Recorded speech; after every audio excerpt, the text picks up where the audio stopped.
I'm Sarah, this is Thrills and Kills Booktube, and today we're talking about death, just in time for Halloween. I am doing the death tag. This is originally from Mr. Morningstar, and I saw my friend Dave at Dave's Book Reviews and also Pax Panic do this recently, and it looked very interesting. I'll tag them down below so you can go check out their answers. But in the spirit of Halloween, I wanted to give this a try. There are 6 questions. This is going to be short and sweet. Let's see. Question number 1. Do you think death is a disease we can eventually cure? I used to be an ICU nurse. I also used to work in organ transplant. So I come at this from a very unique perspective, I feel like. And we're going to get real. We're going to get real here and a little bit heavy, so stick with me. There are things in this world worse than death. And I don't think we should ever get to a point where death is truly something that we are trying to cure. I have unfortunately been privy to situations, like I said, where it is a fate worse than death, and it's very hard for people to come to terms with that, particularly when it's for a loved one, if something unexpected has happened. But modern medicine is beautiful. It's a fantastic thing. I wholeheartedly believe in it, but unfortunately there are times where we can take it too far. We're fallible and we can make the wrong decisions.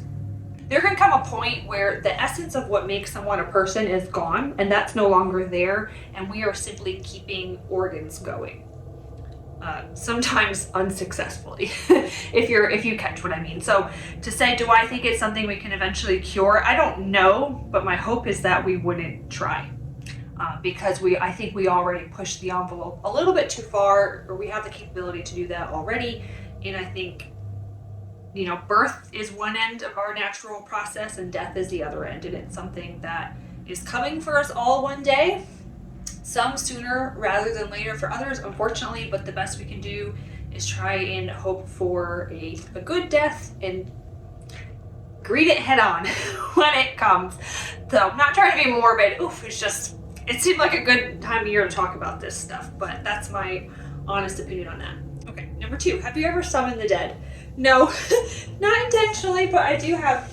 Let me show you this. I just got this at Spirit Halloween recently, and it's a little Ouija candle. I'm definitely not trying to summon anything when I light that.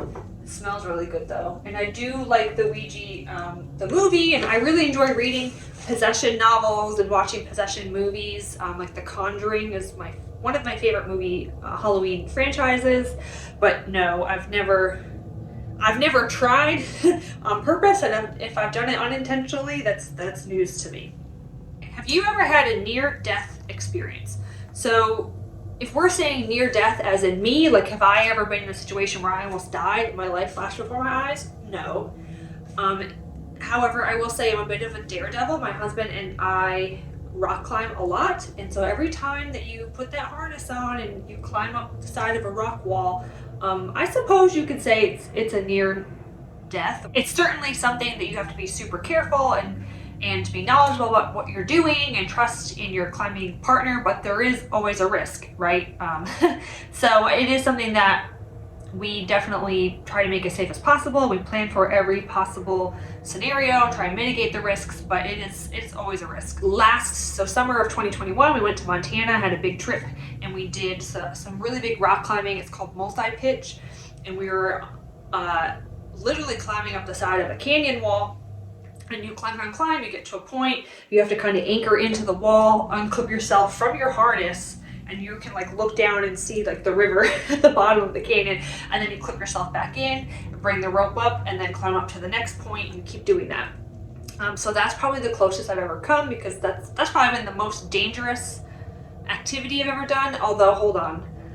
Let me see if I can find a picture, because last fall, so October 2021, we also really like whitewater rafting, and there is a river in West Virginia called the Gauley River, and for 6 weekends a year they let out a dam at the top of the river, and so the water velocity and the volume in the river is very high, and it is considered the best whitewater rafting in the world for those 6 weeks. So we did that last fall because I've been dying to specifically go on the Gully. So anyways, we went and did this whitewater rafting trip last fall, and there is a 14-foot waterfall, which it's a class 5 rapid at one point in the river, and we hit it at like a wrong angle and I flipped out the back and I was like floating on this class 5 rapid. I mean, it was safe. I was close to the boat, and the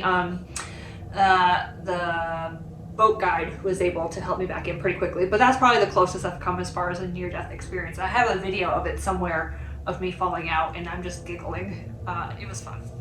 But if you want to think about near-death as in, have I had encounters with death? Have I been near death itself? Yes, again, going back to being an ICU nurse.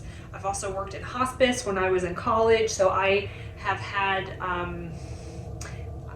people who work outside medicine might find this odd to say, but I've had the honor of being there and helping people as they are going through that transition, and sitting with them and being there in their final moments, holding people's hands, being with the families, comforting them. So I've certainly been around for others' deaths, and that has been, like I said, quite an honor to be able to be in the room for that, to be part of someone's send-off, as it were. So, wow, this is getting deep. Okay, question 4. Do you want to be buried, cremated, or blasted into outer space? So, neither. I want to be a donor, and I have this all written up in legal documents and living will, people know. So again, I worked in organ transplant as well. I've been in medicine a while, probably longer than anyone would guess, so I've had a lot of jobs. So I worked in organ transplant, and I would be the person to call and say, hey, like, your organ is ready, you need to come on to the hospital. That was one of my jobs anyways. And so therefore, I want to donate everything possible. My organs, maybe fast forward if you get a little bit squeamish. So organs, skin, bones, heart valves. Sometimes if your heart isn't able to be donated in full, they can take your valves, eyeballs, all of that. They can even shave off my hair and send it in like to make a wig. This could make a lot of wigs for someone. And once everything is taken that can be taken, I then want to have it, whatever can be donated back to a medical school. In case you're not aware, medical students do have to have gross anatomy time in the cadaver lab, so they are learning human anatomy. There's only one way to really learn it. You got to learn it on a human being. And if there's anything left over at the end, sure, why not cremate me at that point? Or I know that there's things where you can sort of be like buried, but you're buried with a tree, like, and it grows a tree. I don't know. That is something to look into.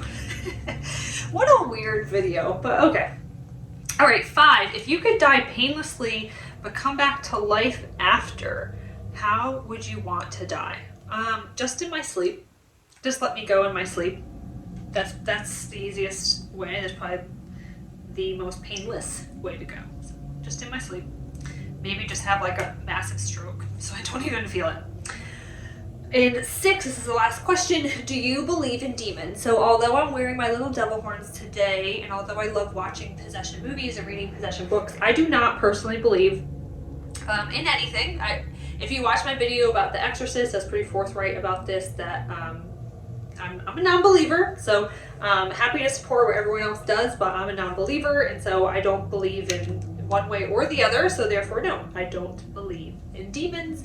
I've never had any experience to tell me otherwise. I suppose open to the possibility. Hopefully I never come across that. But no, in the meantime, I'll just stick to reading my possession books and my conjuring videos and whatnot, but don't actually believe in them. That's it. That is the death tag. So again, down below we'll have Mr. Morningstar, David's book reviews, and Pax Panic tags, so you can go check out their answers. I really enjoyed watching how everyone is answering these questions a little bit differently, because they do, although it's a morbid topic, it's appropriate for Halloween though, it really is kind of like, some of these are really deep questions, and so I'm enjoying learning about people more in depth, outside of just what they like to read for books.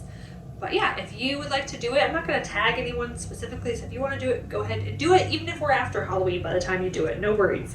We can talk about this at any point in time, because horror and horror-related topics are year-round for me. But that's everything I have today. Halloween is so close. By the time this goes up, I think we're going to be like a day or two before Halloween. So I hope you all have a very happy and safe Halloween and Halloween weekend, no matter what you're doing to celebrate the day. Or if you celebrate Dia de Muertos, I hope that you have a really beautiful Dia de Muertos holiday. And in the meantime, stay spooky, my friends.